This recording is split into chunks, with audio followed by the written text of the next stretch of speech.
તો તમારે કુવાસીના વર્તનની જ હું માતા છું.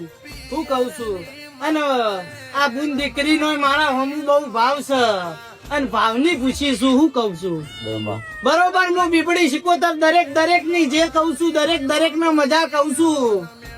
પછી ભક્તો ભાઈ ઘડી બે ઘડી ભાવ લઈને વહાપુરથી બબુની બીપડી શીખોતર નમી છું.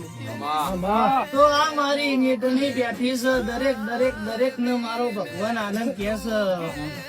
કળ કુવાસી ગાય કુવાળ મારો બીપડી શીખોતર નો ભગવાન મજા કે છે. હું વહાપુર 500 પાટણ થી ઘડી બે ઘડી વહાપુર નું ગોદરું હું મેલી વાળે નમીએ છું. તો ભાઈ માયાનું પ્રમાણ નો રાખું મારું નામ બોલી શકે કુવાસીની ઓખો પોની નાયામાં જતા આ કુવાસીઓની માતા બેઠી છે. કના ગવાડ આવી છે કઈ કુવાસીએ મન વળતો કર્યો છે. મોડાસના મહેમાનો